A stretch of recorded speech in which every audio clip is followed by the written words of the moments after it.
இந்த வருடம் ஸ்டார்டிங்லேருந்து iQOOலேருந்து நியோ 10R அப்படிங்கிற ஸ்மார்ட் ஃபோன் வந்து லான்ச் பண்ணியிருந்தாங்க. அதுக்கு முன்னாடி போன வருடம் iQOOலேருந்து நியோ 9 Pro அப்படிங்கிற ஸ்மார்ட் ஃபோன் லான்ச் பண்ணியிருந்தாங்க. அந்த ஃபோனு மெகா ஹிட் ஆனது நம்ம எல்லாருக்குமே தெரியும். இப்போ அந்த ஃபோனுக்கு அடுத்த சீரீஸில் iQOOலேருந்து நியோ 10 அப்படிங்கிற ஸ்மார்ட் ஃபோன் வந்து இந்தியாவில் லான்ச் பண்ணுறதா இருக்காங்க. இதுக்கான டீசரும் வந்து இப்போ விவோ நிறுவனம் வந்து 1 by 1 ரிலீஸ் பண்ண ஆரம்பிச்சிட்டாங்க. இந்த iQOOவோட நியோ 10 ஸ்மார்ட் ஃபோன் சைனாவில் வந்து இதுக்கு முன்னாடி iQOO Z10 Turbo Pro அப்படிங்கிற பேரில் வந்து லான்ச் பண்ணியிருந்தாங்க. அந்த ஃபோனை தான் ரீபிராண்ட் பண்ணி இப்போ iQOO நியோ 10 அப்படிங்கிற பேரில் வந்து இந்தியாவில் லான்ச் பண்ணுறதா இருக்காங்க. ஸோ இப்போ இந்த iQOOவோட நியோ 10 ஸ்மார்ட் ஃபோனில் எல்லா விஷயங்கள் தராங்க. மேலும் இந்த ஃபோன் நல்லா இருக்கா இல்லையா கொண்டு எல்லாத்தையும் டீட்டெயிலாக இந்த வீடியோவில் பேசலாம். வீடியோவில் போக முன்னாடி சேனல் சப்ஸ்கிரைப் பண்ணிடுங்க, பக்கத்தில் பெல் ஐக்கனை ப்ரெஸ் பண்ணி தொடர்ந்து வரத்தாங்க. அப்படி நம்ம டெலிகிராம் மற்றும் வாட்ஸ்அப் சேனல் லிங்க்ஸ் வந்து டிஸ்கிரிப்ஷன் கொடுத்துருக்கேன், மறக்காமல் அதையும் கிளிக் பண்ணி ஜாயின் பண்ணிக்கோங்க. இப்போ நம்ம வீடியோவில் போகலாம். முதல்ல இந்த ஃபோனோட பில் குவாலிட்டி இருந்து ஆரம்பிக்கலாம். நமக்கு iQOOவோட நியோ 9 Pro பார்த்த மாதிரியே இந்த ஃபோன்லேயும் நமக்கு வந்து ஃபோனோட சைடோட ஃப்ரேமும் பிளாஸ்டிக், பேக் சைடும் பிளாஸ்டிக். மற்றபடி சைனா இந்த ஃபோன் 4 டிஃப்ரெண்ட்டான கலரில் வந்து லான்ச் பண்ணியிருந்தாங்க, இப்போ நீங்கள் ஸ்க்ரீனில் பார்க்குற மாதிரி. ஆனால் இந்தியாவில் வந்து இப்போ டீசர் வச்சு பார்க்கும்போது டைட்டானியம் குரோம் அப்படிங்கிற ஒரு கலரும், இதுபோ ஆரஞ்சு வித் ஒயிட் ஷேடில் வந்து நமக்கு iQOOவோட நியோ 10R அப்படிங்கிற ஸ்மார்ட் ஃபோன் பார்த்தோம். அதே டிசைனில் இந்த iQOOவோட நியோ 10 ஸ்மார்ட் ஃபோன்லையும் ஆரஞ்சு கலர் ஆக்சென்ட்டோட ஒரு கலர் வந்து லான்ச் பண்ண போகிறாங்கன்னு சொல்லி எதிர்பார்க்கப்படுது. மற்றபடியாக இந்த ஃபோன் 8.09 mm திக்னஸோட 206 கிராம் வெயிட் வருது. மற்றபடியாக இந்த ஃபோனுக்கு நமக்கு IP65க்கான ரேட்டிங் கொடுத்துருக்காங்க. ஆனால் லைட்டான மழைக்காலங்களில் ஃபோனை வெளியே எடுத்துகிட்டு போனால் இந்த பிரச்சனை இருக்காது. ஹெவியான மழைக்காலங்களில் நீங்கள் வந்து ஃபோனை கொண்டு போகாமல் இருக்கிறது நல்லது, அல்லது ஃபோனை வந்து ப்ரொடெக்ட் பண்ண வேண்டியதாக இருக்கும். ஆனால் இப்போ ரீசெண்டாக லான்ச் ஆகிற நிறைய விதமான ஸ்மார்ட் ஃபோன்ஸில் வந்து IP68, 69 அப்படிங்கிற டியூவல் IP ரேட்டிங் கொடுத்துருந்தாங்க. ஆனால் இந்த ஃபோனில் அந்த மாதிரியாக டியூவல் IP ரேட்டிங் கொடுக்காது, கொஞ்சம் ஒரு நெகட்டிவ் மாதிரி தான் தெரியுது. அந்த டியூவல் IP ரேட்டிங் கொடுத்துருந்தாலும் ரொம்ப சூப்பராக இருந்திருக்கும். மற்றபடியாக இந்த ஃபோனுக்கு வந்து மிலிட்ரி ஸ்டாண்டர்ட் டெஸ்ட்லாம் வந்து ப்ரொவைட் பண்ணதாக சொல்லப்படுது. ஆனால் இதுக்கு வந்து நமக்கு மிலிட்ரி ஸ்டாண்டர்டுக்கான எந்த ஒரு கிரேட் சர்டிஃபிகேஷன் கிடைக்கல. ஆனால் பில் குவாலிட்டி ஆவரேஜ் நார்மலாக இருக்கும் எதிர்பார்க்கலாம். அடுத்ததாக ஃப்ரண்ட் சைடோட டிஸ்பிளே பற்றி பேசலாம். இந்த ஃபோனில் ஒரு 6.78 இன்ச்சுக்கான 1.5K AMOLED டிஸ்பிளே கொடுக்குறாங்க. இந்த டிஸ்பிளே 20:9 ஆஸ்பெக்ட் ரேஷியோவில் வருது. 144 ஹெர்ட்ஸ்க்கான ரெஃப்ரெஷ் ரேட்டும் இருக்குது. மற்றபடியாக இந்த டிஸ்பிளேக்கு 360 ஹெர்ட்ஸ்க்கான டச் சாம்பிளிங் சப்போர்ட் தராங்க. அப்போ HDR10+ சப்போர்ட்டும் இருக்குது. மேலும் பிரைட்னஸ் அப்படி பார்க்கும்போது 5500 nits வரை பீக் பிரைட்னஸ் தராங்க. அது மட்டும் இல்லாமல் நமக்கு இந்த டிஸ்பிளேல 4320 ஹெர்ட்ஸ்க்கான ஹை ஃப்ரீக்வன்சி PWM சப்போர்ட்டும் இருக்குது. அது மட்டும் இல்லாமல் DC டிமிங் சப்போர்ட்டும் தராங்க. மற்றபடியாக டிஸ்பிளேக்கு வந்து என்ன ப்ரொடெக்ஷன் யூஸ் பண்ணுறாங்க அப்படிங்கிறது கம்பெனி மென்ஷன் பண்ணல. இது ஒரு பஞ்சுவல் டிஸ்பிளே தராங்க. அது மட்டும் இல்லாமல் இன் டிஸ்பிளே ஃபிங்கர் பிரிண்ட் ஸ்கேனரும் இந்த டிஸ்பிளேல இருக்குது. இது போய் இந்த டிஸ்பிளேக்கு SGS low blue light filter சப்போர்ட்டும் இருக்குன்னு சொல்லியிருக்காங்க. மற்றபடியாக டிஸ்பிளேக்கு என்ன ப்ரொடெக்ஷன் பயன்படுத்துகிறாங்க அப்படிங்கிறது மட்டும் கம்பெனி மென்ஷன் பண்ணல. ஷார்ட் சென்சேஷன் கிளாஸ் தான் வழக்கமாக வந்து பயன்படுத்துவாங்க. ஸோ அந்த மாதிரியான ப்ரொடெக்ஷன் இதிலும் இருக்கும் எதிர்பார்க்கப்படுது. மற்றபடியாக டிஸ்பிளேயோட பெசல்ஸ்லாம் வந்து ரொம்ப தின்னாக கொடுத்துருக்காங்க.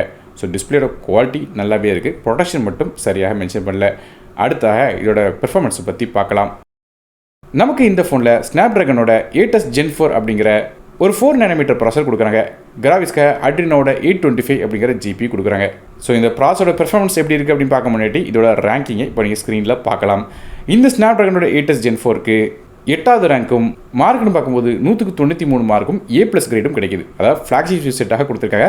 ஆனால் பெர்ஃபார்மன்ஸ் எப்படின்னு கேட்டிங்கன்னா எவ்வளோக்கெவ்வளோ ஹெவியான கேம்ஸ் ரன் பண்ணாலும் சரி, நமக்கு ஆப்ஸ் ரன் பண்ணாலும் சரி, மல்டி டாஸ்கிங் பண்ணாலும் சரி, நாங்கள் வந்து ஹை கிராஃபிக்ஸில் கேம்ஸ் வச்சு விளாண்ட கூட நமக்கு வந்து இந்த ஃபோன் நல்லாவே வந்து தாங்கும். ஸோ நல்ல ஒரு பெர்ஃபார்மன்ஸ் வந்து இதில் கிடைக்கும். மேலும் கேமிங் விளாடுறவங்களுக்கு ஹீட் ஆகக்கூடாதுங்கிறதுக்காக நமக்கு இந்த ஃபோனில் ஒரு பெரிய 7K டோம் VC லிக்விட் கூலிங் சேம்பர் கொடுக்குறா சொல்கிறாங்க. அதனால் வந்து ஹெவியான கேம்ஸ் அல்லது ஹெவியான ப்ராசஸ் பண்ணாலும் ஃபோன் வந்து அவ்வளோ ஈஸியாக சூடாகாது, அப்படி டெம்பரேச்சர் நல்லா மெயின்டைன் ஆகும் அப்படின்னு மென்ஷன் பண்ணியிருக்காங்க. இதுபோல் கிராஃபிக்ஸோட பெர்ஃபார்மன்ஸ் இம்ப்ரூவ் பண்ணுறதுக்காக இல்லை டெடிகேட்டடாக Q1 அப்படிங்கிற இண்டிபெண்ட்டாக இன்னொரு கிராஃபிக்ஸ் சிப் வந்து கொடுக்குறாங்க. அதனால் கேமிங் பெர்ஃபார்மன்ஸ் கண்டிப்பாக இதில் நல்லாவே இருக்கும். அடுத்த RAM மற்றும் இன்டர்னல் ஸ்டோரேஜ் பற்றி பார்க்கலாம். இந்த ஃபோன் வந்து சைனா 4 டிஃப்ரெண்ட்டான கான்ஃபிகரேஷன் லான்ச் ஆயிருந்துச்சு. அப்படி பார்க்கும்போது 12GB RAM 2GB storage, 12GB RAM 512GB storage, 16GB RAM with 2GB storage, 16GB RAM with 512GB storage அப்படிங்கிற 4 கான்ஃபிகரேஷன் லான்ச் பண்ணியிருந்தாங்க. ஆனால் இந்தியாவில் என்ன கான்ஃபிகரேஷன் லான்ச் பண்ணுறாங்க அப்படிங்கிறது இப்போதைக்கு தெரியல. மற்றபடி RAM வெர்ஷன் LPDDR5X அப்படிங்கிற RAM வந்து பயன்படுத்துகிறாங்க. ஸ்டோரேஜ் வந்து UFS 4.1 கொடுத்துருக்காங்க. ஸோ நல்ல ஒரு ரீடிங் மற்றும் ரைட்டிங் ஸ்பீடில் இது கிடைக்கும். அது போய் ஹெவியான ப்ராசஸ் வந்து பண்ணாலும் சரி, நல்ல டேட்டா ட்ரான்ஸ்ஃபர் பண்ணாலும் சரி, நமக்கு வந்து ஃபாஸ்ட்டாக இருக்கும் ரீடிங் மற்றும் ரைட்டிங் ஸ்பீடு இந்த ஃபோனில். மற்றபடியாக இந்த ஃபோனில் டியூல் சிம் சப்போர்ட் இருக்குது, ஆனால் மைக்ரோ ஸ்டிக்கருக்கான சப்போர்ட் கிடையாது. அடுத்ததாக ஃபோனோட OS பற்றி பேசுவோம். இந்த ஃபோனில் Android 15 பேஸ் பண்ண FunTouch OS 15 அப்படிங்கிற இன்டர்ஃபேஸ் ரன் ஆகுது. அப்டேட்ஸை பற்றி பெருசாக கம்பெனி மென்ஷன் பண்ணல. ஆனால் எப்படி பார்த்தாலும் 3 வருடத்துக்கான OS அப்டேட்ஸ் இந்த ஃபோனுக்கு கிடைக்கிறதுக்கான வாய்ப்பு இருக்குது. அடுத்தாக இந்த ஃபோனோட கேமராஸ் பற்றி பார்க்கலாம். ஃபோனோட பேக் சைடு நமக்கு வந்து 2 கேமரா கொடுக்குறாங்க. மொதல் கேமரா ஒரு 50 மெகாபிக்சலுக்கான ரியர் ஃபேசிங் கேமரா தராங்க. இது சோனியோட LYT600 அப்படிங்கிற சென்சர் கொடுத்துருக்காங்க. சென்சரோட சைஸை பொறுத்தவரையும் இது 1/1.95 இன்ச்சுக்கான சென்சராக வருது. f1.79 ஆப்பர்ச்சரில் தராங்க. மற்றபடியாக இந்த கேமராக்கு ஆப்டிக்கல் ஸ்டெபிலிட்டி சப்போர்ட் இருக்குது. அதனால் வந்து வீடியோஸில் ஃபோட்டோஸ்லாம் எடுத்திங்கன்னா ஷேக்கினஸ் இல்லாமல் நமக்கு வந்து எடுக்க முடியும். எந்த ஒரு இடத்தையும் அந்த டிஸ்டோர்ஷன் இல்லாமல் ஃபோட்டோஸ் வந்து எடுக்கலாம். LED ஃப்ளாஷ் சப்போர்ட்டும் இருக்குது. மற்றபடியாக ரெண்டாவதாக ஒரு 8 மெகாபிக்சலுக்கான அல்ட்ராவைட் சென்சர் கொடுக்குறாங்க. இது f2.2 ஆப்பர்ச்சரில் வருது. ஸோ கேமரா செட்டப்னு பார்த்தா நமக்கு இந்த நியோ 9 ப்ரோ நியோ 10R மாதிரியே அதே மாதிரியான கேமரா செட்டப் தான் இதில் கொடுத்துருக்காங்க. சென்சார் மட்டும் நமக்கு வந்து போன ஜென்ரேஷன் பார்த்தீங்கன்னா IMX 921 கொடுத்துருந்தாங்க. இந்த தடவை அதை கொஞ்சம் டவுன்கிரேட் பண்ண மாதிரி தெரியுது. இந்த கேமரா கொடுத்துருக்கிற இந்த LYT600 அப்படிங்கிற சென்சார் இதுக்கு முன்னாடி லான்ச் பண்ண iQOOட நியோ 9 ப்ரோ கம்பேர் பண்ணி பார்க்கும்போது கம்மி தான். ஏன்னா அதில் IMX 920 அப்படிங்கிற சென்சார் கொடுத்துருந்தாங்க. அந்த சென்சரோட சைஸை கம்பேர் பண்ணி பார்க்கும்போது இது கொஞ்சம் கம்மி தான். இது லேட்டஸ்ட்டான சென்சார் கொடுத்துருக்காங்க. ஆனால் சென்சரோட பெர்ஃபார்மன்ஸ்னு பார்த்தீங்கன்னா அதை விட கொஞ்சம் டவுன்கிரேட் தான் இருக்கும். ஸோ போன ஜென்ரேஷன் iQOOட நியோ 9 ப்ரோ கம்பேர் பண்ணி பார்க்கும்போது கேமரா பெர்ஃபார்மன்ஸ் கொஞ்சம் டவுன்கிரேடு தான். மற்றபடியாக செல்ஃபி கேமரா பற்றி பேசலாம். ஃப்ரண்ட் சைடில் ஒரு 16 மெகாபிக்சலுக்கான ஃப்ரண்ட் ஃபேசிங் கேமரா தராங்க. இது f2.45 ஆப்பர்ச்சரில் வருது. மற்றபடியாக இந்த ஃபோனில் IR சென்சர் கொடுக்குறாங்க. அதாவது ரிமோட்டாக கூட ஃபோனை வந்து யூஸ் பண்ணிக்கலாம். அதுவே ஆடியோஸ் பற்றி பேசுவோம். இந்த ஃபோனில் நமக்கு USB Type-C ஆடியோ தராங்க. ஸ்டீரியோ ஸ்பீக்கர் சப்போர்ட் இருக்குது. நெட்வொர்க்ஸை பொறுத்தவரை நமக்கு இந்த ஃபோனில் 5Gக்கான SANC சப்போர்ட் தராங்க. டியூல் 4G VoLTE, அதுபோல் லேட்டஸ்ட்டான Wi-Fi 7, Bluetooth 6.0, dual pant GPS, NFC மாதிரியான விஷயங்கள் தராங்க. பேட்டரிஸை பற்றி பார்க்கலாம். பேட்டரிஸை ஒரு பெரிய அப்கிரேட் இருக்குது. இந்த ஃபோனில் ஒரு 7000 mAh பேட்டரி கொடுக்குறாங்க. இதை சார்ஜ் பண்ணுறதுக்கு நமக்கு 120 வாட்க்கான ஃபாஸ்ட் சார்ஜிங் சப்போர்ட் வருது. மேலும் சார்ஜ் பண்ணுறக்கா USB Type-C போட்டு தராங்க. இந்த USB வெர்ஷனை பொறுத்தவரைக்கும் USB 2.0 இருக்குது. மேலும் இந்த பேட்டரியோட பெர்ஃபார்மன்ஸ் நல்லா இருக்கும்னு சொல்கிறாங்க. குறிப்பாக சொன்ன கேட்டிங்கன்னா 50% சார்ஜ் வெறும் 15 நிமிஷத்துலையும் அதே 100% சார்ஜ் வெறும் 33 நிமிஷத்துலையும் ஏறிடும் சொல்லியிருக்காங்க. அவ்வளோ வேகமாக சார்ஜ் ஆகுது இந்த ஃபோனில். இது போக இந்த ஃபோனில் நமக்கு வந்து 100 வாட்க்கான PPS அல்லது பவர் டெலிவரி சப்போர்ட்டும் இருக்குன்னு சொல்லியிருக்காங்க. ஸோ இது மாதிரியாக இந்த ஃபோனில் பேட்டரிஸ் மற்றும் சார்ஜிங் ஸ்பீடு வந்து கொடுத்துருக்காங்க. ஸோ நல்ல ஒரு பேட்டரி லைஃப் இருந்து கண்டிப்பாக எதிர்பார்க்கலாம். 7000 mAh வாங்கும்போது நமக்கு வந்து கிட்டத்தட்ட 1.25 நாள் வரையும் நமக்கு வந்து பேட்டரி வந்து சார்ஜ் பண்ணாமலே யூஸ் பண்ண முடியும்.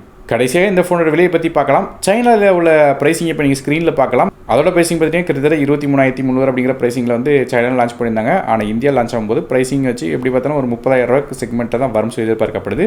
அதனால் வந்து கண்டிப்பாக நமக்கு வந்து ஃபோனோட ப்ரைஸிங் ஒரு 30,000 மேலே இருக்கும்னு சொல்லி எதிர்பார்க்கப்படுது. ஸோ ஓவரலாக பார்க்கும்போது இந்த ஃபோன் வந்து அப்கிரேடாக டவுன்கிரேடான்னு பார்த்தீங்கன்னா iQOOட நியோ 9 ப்ரோவை கம்பேர் பண்ணி பார்த்தீங்கன்னா நமக்கு வந்து டிஸ்பிளே நல்லா இருக்குது. அதுபோல் சிப்செட் அப்கிரேட் ஆகிருக்கு. ஸ்டோரேஜ் கூட நமக்கு UFS 4.1 மாதிரியான விஷயம் கொடுத்துருக்காங்க. பேட்டரிஸும் அப்கிரேட் ஆகிருக்கு. ஆனால் கேமரா மட்டும் கொஞ்சம் டவுன்கிரேட் மாதிரி தெரியுது. ஸோ மற்ற எல்லா விஷயங்களும் அப்கிரேட் கொடுத்துருக்காங்க. இந்த கேமரா மட்டும் கொஞ்சம் ஒரு குட்டி டவுன்கிரேட் அப்படிங்கிற மாதிரி சொல்லலாம். ஸோ ஓவரலாக பார்க்கும்போது கேமிங் அது போக பெர்ஃபார்மன்ஸ்னு பார்த்தீங்கன்னா மட்டும் கொஞ்சம் இம்ப்ரூவ்மெண்ட்ஸ் இருக்குது. நான் ஏற்கனவே சொன்னேன் நமக்கு கேமரா தவிர மற்ற எல்லா விஷயங்களும் ஓரளவு நல்லா கொடுத்துருக்காங்க. இருந்தாலும் நமக்கு வந்து இதில் கொடுத்துருக்கிற அந்த LYT600 அப்படிங்கிற சென்சர் மோசமான சென்சர் கிடையாது. ஒரு மிட்ரேஞ்ச் ஃபோனில் உள்ள சென்சர் மாதிரியாக பெர்ஃபார்ம் பண்ணும். ஸோ நீங்கள் இந்த iQOOட நியோ 10 அப்படிங்கிற ஸ்மார்ட் ஃபோனை பற்றி என்ன நினைக்கிங்க அப்படிங்கிறத கீழே கமெண்ட் செக்ஷன் மென்ஷன் பண்ணுங்கள். வீடியோ பிடிச்சா ஒரு லைக் கொடுத்துருங்க. உங்கள் ஃப்ரெண்ட்ஸ் பர்ஃபார்மன்ஸ்க்கு ஷேர் பண்ணிடுங்க. நாரும் டெக் தமிழுக்காக மற்றொரு சந்திக்க நன்றி, வணக்கம்.